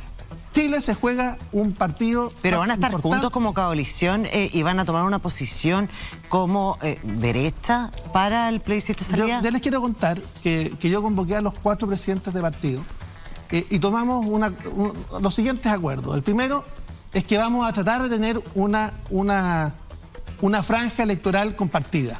Y esa franja electoral va a ser entregada totalmente a la sociedad civil. No va a ser una franja usada por los partidos, sino que va a ser entregada a la sociedad civil. Primer tema. Segundo, es que vamos a tratar de dilatar lo más posible la resolución de los consejos generales respecto a la posición que vamos a tener en el plebiscito salida, porque estamos convencidos que los que están en primera línea en esta materia deben ser la sociedad civil y debiera ser también los convencionales. Y también porque es una falta de respeto al trabajo que han realizado los convencionales. Y resolveremos el proyecto colectivo de coalición después del 4 de septiembre, porque lo más importante es el plebiscito de salida donde nos jugamos los próximos 30 años de Chile. Ya, ¿y lo tomaron en cuenta, disculpa el corto término, lo tomaron en cuenta, Francisco? Porque la última vez, con la idea esta de las carteras o de los ministerios en las sombras, pero Renovación Nacional no recibió mucho, ¿no? Renovación Nacional no instaló, y estamos trabajando.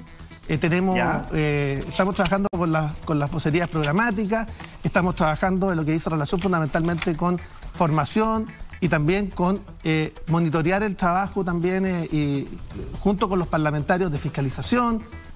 Así que se está trabajando de manera intensa con los voceros temáticos, junto también al trabajo que está haciendo el Instituto Libertad, que es nuestro centro de estudio, que está también poniendo foco fundamentalmente en formación, en capacitación, en liderar la agenda, pero además también en potenciar también el trabajo de nuestros parlamentarios. Pero senador, una agenda social, fundamentalmente una agenda en el social. Senado estaba molesto por la elección de Elizalde Sí, bueno, por supuesto. ¿Eso se resolvió? ¿Y qué estatus quedó? O sea, básicamente nosotros hemos sostenido que acá en su momento se cometió un error político y un error aritmético.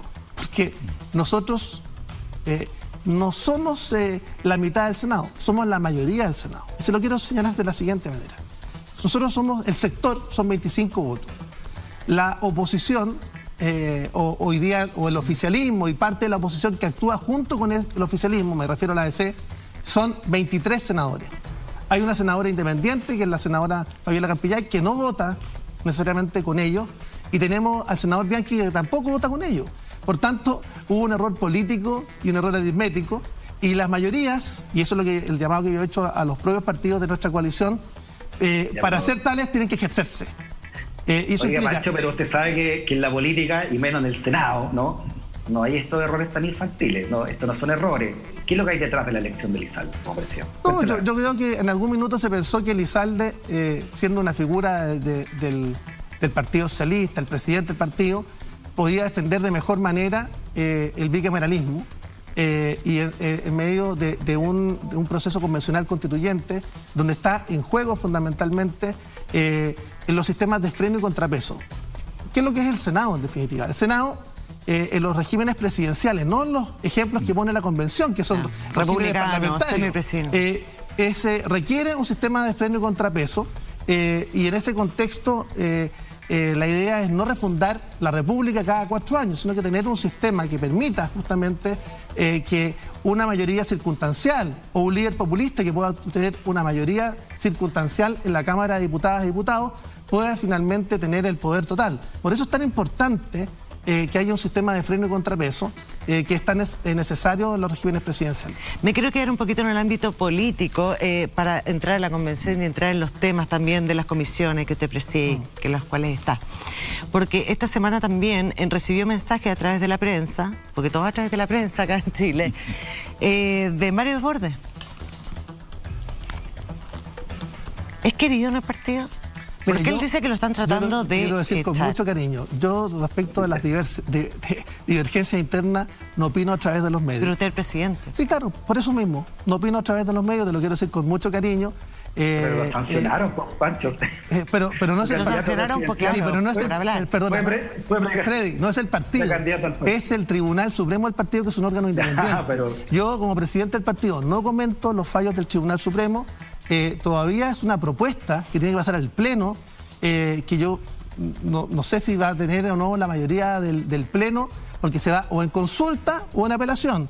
Y por tanto, el proceso que quiero señalar no es que haya una sanción hoy día establecida, eso tiene que pasar por el Pleno, es un proceso de carácter independiente y el presidente del partido no puede intervenir respecto de un poder independiente. Informativo, para facilitar, en términos informativos, ¿qué es lo que se le objeta en el tribunal a Mario Desbordes? Para serte honesto, básicamente fue un requerimiento que fue interpuesto por los tribunales supremos regionales y básicamente se le objeta las declaraciones que ha tenido respecto del y la conducta del propio Tribunal Supremo. Eso es lo que le objeta. Pero fue candidato presidencial de ustedes, abanderado usted hace muy poquito. Entonces un par de meses después llama poderosamente la atención. En las mismas declaraciones Mario Desbordes dice que realmente el presidente de este partido sigue siendo Carlos Larraín. Y que Carlos Larraín con Andrés Alamán, Carlos Larraín desde el sur, ahí con el chaleco abrigadito, Andrés Alamán allá en España, y que en el fondo el que está traspasando las ideas de estos dos personajes que controlan el partido es su compañero Chalper, ahí secretario general. Uno puede fantasear muchas cosas, y yo te quiero decir que en lo personal te quiero señalar que el contacto con Andrés Alamán, que hoy día está en una tremenda función pública en España, como secretario general iberoamericano, o Carlos Larraín, que es una figura emblemática del partido. Yo fui 9 años vicepresidente de Carlos Larraín en la mesa del partido. Los contactos, la última vez que he hablado con él debe haber sido hace 4 meses, 5 meses. O sea, te quiero decir que yo creo que, mira, yo no comento las declaraciones de Mario, que sabe que yo tengo aprecio, que el partido lo apoyó en su primaria, pero... ¿Le tiene aprecio a Mario Desbordes? Sí, claro, yo tengo aprecio a Mario Desbordes.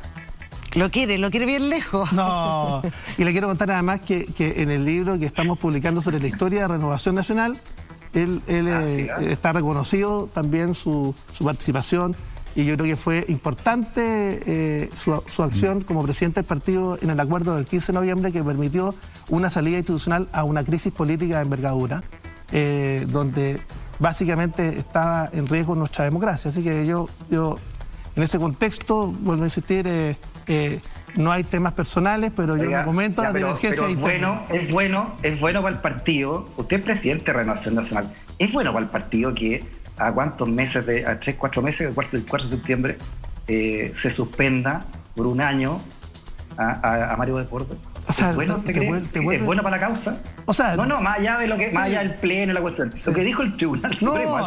Yo creo que acá en este minuto hay que concentrarse respecto de la convención y respecto del plebiscito de salida. Por eso yo no quiero, perdónenme, ocupar ni un minuto más de esta entrevista en un tema que de verdad no le importa a los chilenos, porque lo que le importa a los chilenos es cómo vamos a resolver finalmente. Pero obvio que le importa a los chilenos que se sienten representados por su partido, sí, y por la derecha, y puntualmente por Mario Desbordes, que fue candidato presidencial. ¿Cómo no va a ser importante para Bueno, pero está bien, pero yo no comento. Hasta acá llevo en el tema, sí. Bueno, volvamos entonces a hablar de la reunión que tuvo la bancada de su partido con el presidente Boric. Bueno, sí, tuvimos una reunión. Porque usted dio declaraciones, súper amorosas cuando salió, súper amables, diciendo que fue una muy buena reunión, que sacaron cosas, que estaban en plena disposición de colaborar con lo que sea con el gobierno. Pero 2 o 3 días después ya se puso un poquito más rudo y dio declaraciones en contra del gobierno. Las declaraciones fueron de principio a fin, incluso al propio presidente, porque el presidente de la República, Gabriel Boric, que aprovecho también de recordarle, le dijimos en su cara y con una conversación franca, que Renovación Nacional siempre está disponible para llegar a los acuerdos que favorezcan a los chilenos. Pero lo que no se puede ocurrir, y se lo dijimos a él en La Moneda, es que por una parte promover un acuerdo en seguridad y por otra una cultura de la impunidad. Eso no se puede, no es compatible. No es compatible que la ministra del Interior y Seguridad Pública, en vez de ir a hablar con las comunidades mapuches con las que nosotros tenemos extensos diálogos por mucho tiempo con los loncos de las distintas comunas de la Araucanía, en vez de ir a hablar con aquellos comunidades pacíficas, pretenda ir a Temuculcuy, donde ni siquiera la ministra del Interior y Seguridad Pública pudo llegar, y donde fue de alguna manera recibió un atentado en términos de la libertad de circulación y fue impedida de aquello. Entonces yo quiero darle un buen consejo. Es que acá una ministra del Interior y Seguridad Pública no puede, ocurrido este hecho, no presentar una querella criminal. Nosotros, y yo en particular, soy querellante en esa causa y en otras 3 más, porque creemos que hay que llegar hasta las últimas consecuencias. El fiscal regional que ha hecho la pega tiene solo 2 fiscales. Me habría gustado que se lo hubiesen preguntado al presidente de la Asociación de Fiscales. Solo 2 fiscales a cargo de los delitos de alta complejidad en la Araucanía. Es imposible. Francisco Bravo dijo que había un déficit de fiscales en todas las regiones del país. Pero claramente la situación que está ocurriendo en la Araucanía, créame, y en la región del Biobío es completamente distinto. Hay una sensación completa de impunidad. Hay una sensación de falta de Estado, de ausencia de Estado. Acá la CAM se adjudica los atentados, y yo le quiero preguntar si es que ha sido citado a declarar los líderes de la CAM. No han sido citados a declarar las causas. Entonces, ¿cómo en los medios nacionales, titular del diario, la CAM se adjudica atentado en la región del Biobío? Y yo pregunto al fiscal, ¿ha sido citado a declarar la CAM a la Fiscalía? No. Entonces tenemos un problema. La sensación de impunidad es total. El pánico y el miedo de las comunidades mapuches y no mapuches es total. Senador, entonces les quiero pedir, efectivamente... Da la impresión que es bien absurdo lo que estamos conversando, porque lleva un gobierno 2 meses al que le están colgando un tema que viene décadas, para ser sincero. Y yo me acuerdo que usted hizo una afirmación bien fuerte el otro día cuando dijo que este era un gobierno de escolares y que estaban reprobando. De estudiantes en práctica. Exacto, pero me llamó la atención que al lado suyo estaba Piñera, y yo quería preguntarle si se puso rojo, si empezó a tener tirones, porque hay consenso que su gobierno fue un desastre, y esto mismo que usted señala es en parte importantísima herencia de él. Entonces, tengo una opinión distinta. Porque algunos dicen que Piñera además va a ser el próximo candidato presidencial y que ya está trabajando, lo dijo Mario Desbordes. Por favor, es que eso le quiero decir. Mire, no más fantasía, perdonen, no más fantasía. O sea, si ustedes quieren que conversemos en el ámbito de la fantasía, podemos... No. A ver. ¿Cuál es la fantasía? ¿Que va a ser candidato presidencial? Por supuesto, sí. Que, o lo que dijo Desbordes. Por supuesto que va a ser candidato presidencial. ¿Va a ser usted? No, por favor, este es el momento en que Chile se está jugando el partido más importante. Este no es el momento de las pretensiones personales. Chile se está jugando en el próximo 4 de septiembre cuál va a ser el futuro del país en los próximos 30 años. Y esto es lo más importante. Todas las pretensiones personales, todo el que quiere protagonismo por una frasecita más, una frasecita menos, hace un tremendo daño a la causa de la libertad y la democracia. Y quiero decirles que yo me reuní con el presidente Piñera, se lo quiero aclarar. Y él está muy consciente que él va a estar en una segunda línea. Los expresidentes, por supuesto, que tienen un rol que jugar. Pero no en política activa, y se lo quiero señalar. El presidente Piñera va a estar en segunda línea. Él sabe que es el momento de las nuevas generaciones, que seamos capaces justamente de asumir la responsabilidad de poder conducir. O sea, no hay candidatura que esté en elaboración. En absoluto. Nada. Entonces, todas estas declaraciones buscan una frase que aparezca en un medio. Nosotros ¿Pero a usted le gustaría, Francisco, que el presidente Piñera liderara el rechazo? No, y se lo planteaba a él en forma directa y personal. Creemos que él no puede... O sea, le fue a decir que no liderara el rechazo. No, lo que yo he señalado es que nadie, no vas a ver a ningún parlamentario del sector en la franja del rechazo. A ninguno. Porque no me refiero a eso, sino que tuviera una participación es que no va a haber ninguno en primera línea. ¿Usted cree que sería bueno o malo para el rechazo que Sebastián Piñera lo apoyara? ¿Usted cree que es bueno o malo? Ni Piñera, ni el presidente Piñera, ni ninguno de nosotros va a estar en primera línea, porque los que van a estar... No me ha respondido la pregunta. ¿Sería bueno o sería malo que usted para la campaña del rechazo que Piñera apoyara?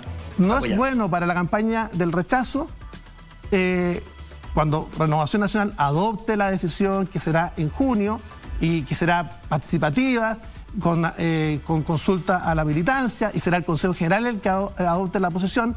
Pero si finalmente se adopta la posición del rechazo, no es bueno ni que Piñera ni que ninguno de los militantes y liderazgos del sector esté en primera línea, ni Kast, ni Piñera, ni ningún otro. Por tanto, acá lo que importa es que la sociedad civil esté en primera línea.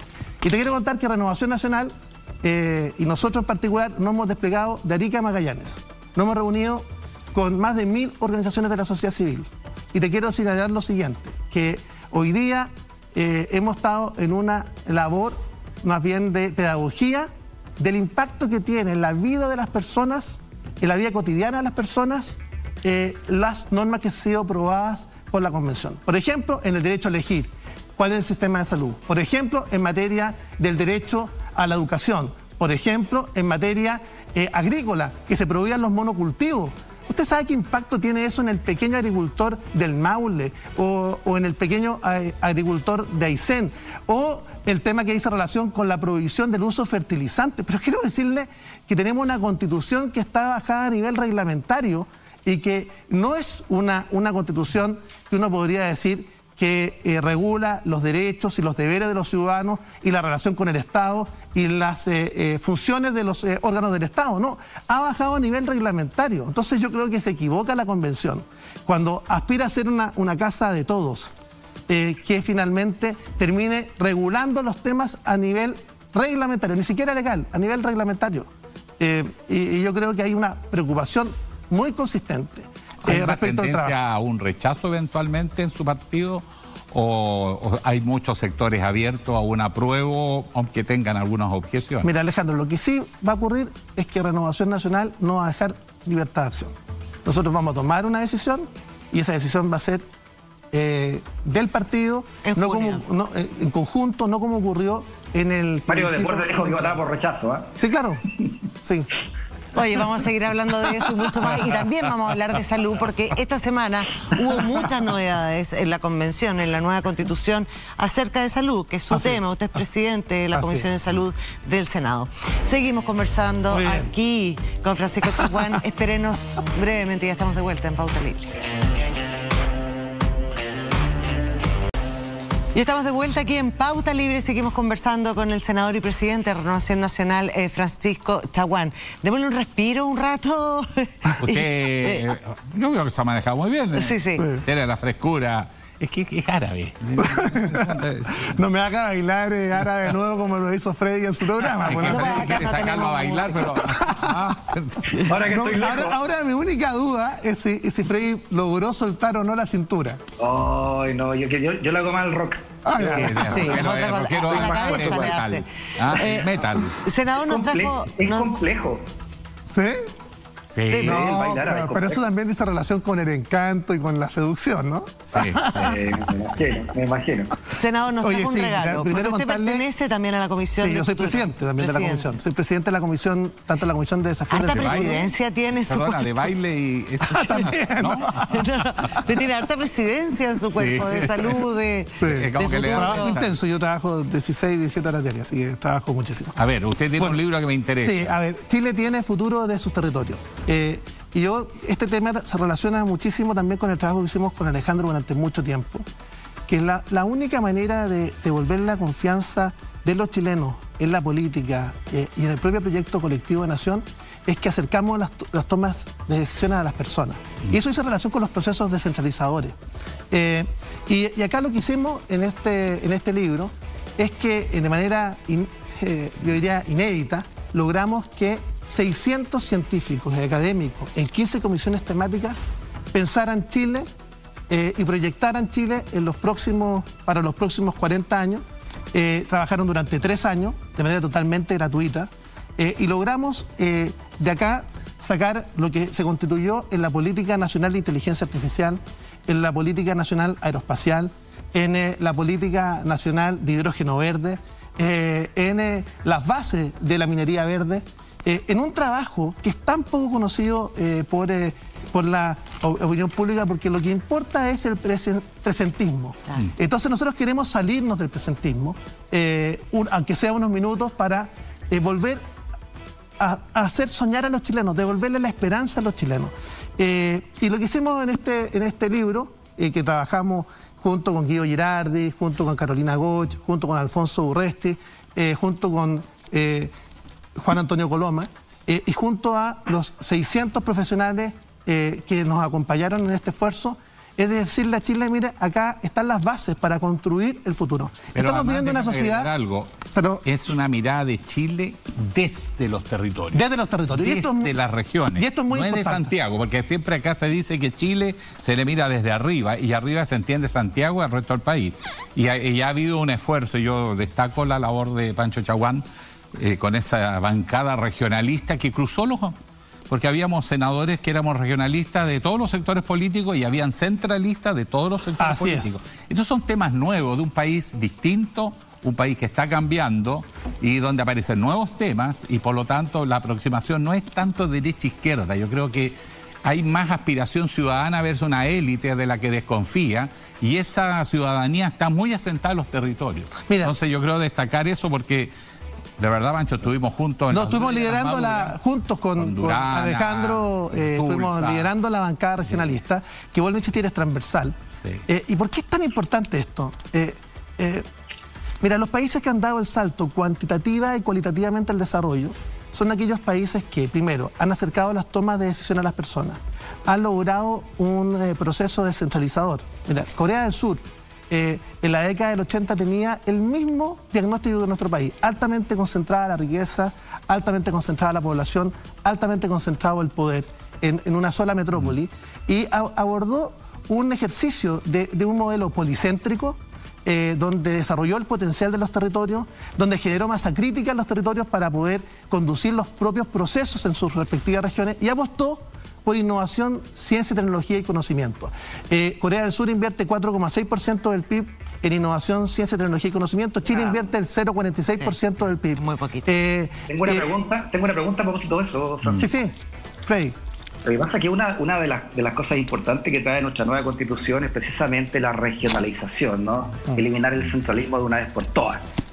Sabemos lo que a ustedes no les gusta de la Constitución, pero ¿qué cosas les gustan a usted de esta nueva Constitución? ¿Qué cosas rescata usted de esta nueva Constitución? Bueno, hay cuestiones que a mí me parecen que son interesantes y que sea cual sea el proceso, cómo se desemboque el proceso convencional constituyente, o si gana el rechazo o si gana el apruebo, eso no debe cerrar el ciclo constitucional.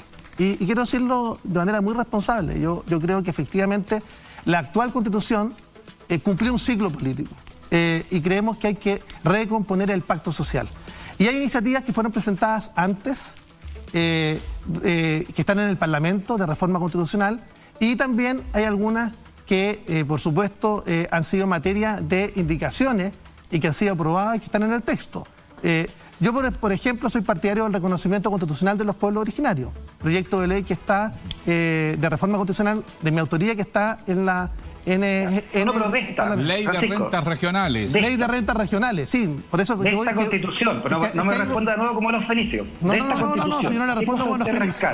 Yo le estoy respondiendo que hay iniciativas que están en el Parlamento y otras que están en el actual proceso convencional constituyente que van en la dirección correcta. La ley de rentas regionales, por ejemplo, la ley de rentas regionales. Este es un tema con el cual trabajamos con Alejandro Guillé de manera muy intensa. ¿Por qué? Porque los centralistas no quieren soltar el poder.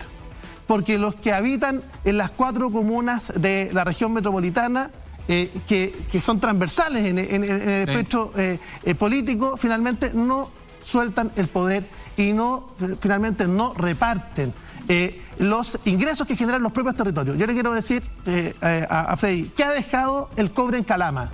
Nada. Ni siquiera un centro... No, ha dejado mucho. Narcotráfico, pobreza... O sea, pura externalidad negativa. Los gendarmes durmiendo en la cárcel. Pura externalidad negativa. Pero ¿qué ha dejado en términos positivos? ¿Qué ha dejado en términos positivos? Hay un centro de agregación de valor al cobre, un centro de formación de técnico, un centro de investigación del cobre en Calama, no. Y yo le diría, ¿qué ha dejado la actividad portuaria en Valparaíso y en San Antonio? ¿Qué ha dejado la actividad forestal en la zona sur? Se ha cambiado todo. La ley de rentas regionales es fundamental. Y hasta ahora, todos los gobiernos, incluso el anterior, escúchame, incluso el anterior. El suyo. El gobierno del presidente Piñera, con el cual nosotros tuvimos duros enfrentamientos con los subsecretarios de Desarrollo Regional, se negaban justamente a repartir parte de las utilidades que generan los proyectos con claro sello regional en las respectivas zonas donde se produce la externalidad negativa. Eso yo diría que es un tema importante. Otro tema Eso le gusta a la Constitución. Sí. Otro tema que me parece relevante. Consolidar un Estado social de derecho. Proyecto además que nosotros presentamos en la propia... Artículo 1. Sí. Porque nosotros creemos que efectivamente ciertos derechos sociales deben estar consagrados en la Constitución. Por ejemplo, el derecho a la salud. Y yo quiero decir también con... ¿Y qué opina en materia de salud? Porque esta semana precisamente se dieron muchos antecedentes de los artículos que se estaban aprobando en la Comisión de Salud de la Convención. ¿Qué le parece en materia de salud? Mira, primero respecto de la consagración del derecho a la salud me parece que va en la dirección correcta. Pero la bajada que han hecho los convencionales en materia de provisión de los servicios de salud en un solo sistema único, donde va a trasladar a los afiliados de las ISAPRES al FONASA, 3 millones. A 3 millones de chilenos, y va a colapsar el sistema público de salud. Yo creo que hoy día no están dadas las condiciones, muy por el contrario, lo que hay que hacer, se requiere una inversión de $600 millones adicionales para mantener la actual atención en el sistema público de salud con aquellas personas que finalmente emigrarían de un sistema a otro. Entonces, el tema del derecho a la salud debe estar contemplado en la Carta Fundamental. Y se lo quiero decir, perdón, se lo quiero decir con un testimonio personal. Mire, yo desde el año 2001 fui abogado ad honorem, gratuito, de la Agrupación de Enfermos Terminales y Catastróficos de Chile y la Agrupación de Padres y Niños con Fibrosis Quística. Hemos ganado, a partir de ese fallo de aquel entonces, el 2001, la consagración del derecho a la salud como parte del derecho a la vida. Y hemos conseguido en recursos de protección presentados en los tribunales, tanto en las Cortes de Apelaciones como en la Corte Suprema, hemos logrado que las coberturas de salud puedan llegar finalmente a personas en que el sistema les niega. Trasplantes, tratamientos de cáncer y otros tantos. Eso no puede ocurrir. No puede haber una salud de primera y segunda clase. Pero para la solución, para terminar con la salud de primera y segunda clase, no es la solución de un solo sistema. No, es fortalecer FONASA, fortalecer el sistema público de salud, dignificar el sistema público de salud, terminar con las brechas de especialistas, terminar con las brechas funcionarias, invertir más en la salud pública. Pero yo veo que acá hay una solución ideológica que busca fundamentalmente entender que el Estado es que el mejor administra los bienes y servicios. Yo quiero decirle que el Estado es un mal administrador. El Estado tiene un rol. Oiga, acá en Europa, aquí en Europa han probado todo lo contrario. Sí, lo pasa que en Europa... Aquí lo público funciona pero a la perfección. Sí. Y por muchos siglos en Chile también. El puente El Mayeco todavía está paradito ahí y hay muchas obras públicas que se hicieron desde el siglo XIX en adelante, sí, que son muy importantes, y cosas privadas que funcionan mal en Chile el día de hoy. Sí, claro, pero por eso te digo, por eso tiene que haber una fuerte regulación del Estado y un Estado suficiente. Cae entre gotas y se corta la luz en varias zonas de Santiago. Así, yo te quiero decir lo siguiente, yo soy de aquellos que creen que cuanto Estado, cuanto sea necesario. Yo soy además ideológicamente social cristiano. Yo creo que el Estado debe ser un Estado fuerte, un Estado y que garantice, que garantice, y que si sea un privado se quiere ir a una consulta privada, asunto de él, si la quiere pagar. Lo que pasa es que en Chile el Estado en los hechos declara, pero no está en condiciones de garantizar derechos básicos, y ahí hay que meterle fuerte. Ahora, respecto a... Y además tenemos, perdona, y tenemos oligopolio, y tenemos también oligopolio en casi todas las industrias del país. O sea, claro, tenemos mira, la leche, 4 actores, la línea aérea, 3 actores. Y uno podría seguir. Supermercados, ¿cuántos actores? Farmacias, ¿cuántos actores? Mira, respecto al tema de la farmacia, con tanto esfuerzo, con tanta esperanza, nosotros aprobamos la ley de Senamás, que era la necesidad de intermediar a través de Senamás para disminuir el costo de bolsillo de las personas. Tú sabes que cité a una comisión la semana pasada para revisar cómo estaba funcionando la ley Senamás. Un escándalo. Menos del 12% de las farmacias en Chile están intermediando por Senamás. O sea, no están comprando la Senamás y siguen comprando a través de los laboratorios. ¿Y en qué redunda eso? Que los precios no han bajado. Entonces yo cité el próximo miércoles, tengo citadas a las cadenas de farmacia, tengo citadas a la Asociación de Farmacias Independientes para que me expliquen por qué no quieren adquirir los fármacos a un menor precio para que trasladen ese menor precio a los consumidores. Entonces, acá tenemos un problema cuando tienes oligopolios que son pocos actores en el mercado y que ya tienen historial de haber sido coludidos. No, yo no quiero... Este diagnóstico más viejo que los Liyú, o sea, ¿hace cuánto? Sí, pero le quiero decir que... La colusión de las farmacias se descubrió hace cuánto tiempo. Bueno, pero en este caso yo soy presidente de la Comisión de Salud, no había habido hasta ahora un presidente de nuestro sector en la presidencia de la comisión, y yo voy a llegar hasta el final para resolver por qué, o qué es lo que hay que cambiar en Senamás, porque algunos plantean que el listado de productos disponibles en Senamás no es suficiente, o que le falta marketing, o que no tiene poder de distribución. Te quiero contar, hay regiones en que no hay ninguna farmacia que ha intermediado con Senamás, hay centros, y justamente son sectores o regiones aisladas o extremas en que no tienen posibilidad de tener un precio de bolsillo. No tienen alternativa. Francisco, se nos está yendo el tiempo, pero hay un tema que en defensa del principio de que lo que importa es garantizar derechos, y si el proveedor es privado y lo hace bien, o el Estado lo hace bien, a mí no me parece en eso objeción. La objeción está en que el privado promete cosas y ahí no le ponemos el ojo. Por ejemplo, hoy día tú te vas a hacer solicitar una prestación de exámenes y tienes un programa privado y te está cubriendo menos de un cuarto del valor real. O sea, se divorció totalmente el precio de la prestación de la garantía del seguro, y es una brutalidad lo que se paga. Los que están en el sistema privado pagan mucho y la verdad que la prestación no le cubre. Incluso cuando tú Alejandro, tienes más grave, perdona. impuestos, tienes aportes adicionales, seguros adicionales, no te llega a la mitad.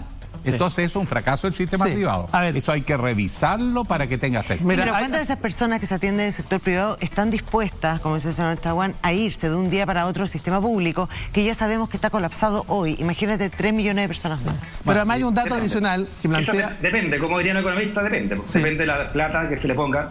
Claro, pero hay un tema... Más del 80% de la gente hoy en Chile se atiende al sistema público, por lo tanto llega un 5 o un 10% más.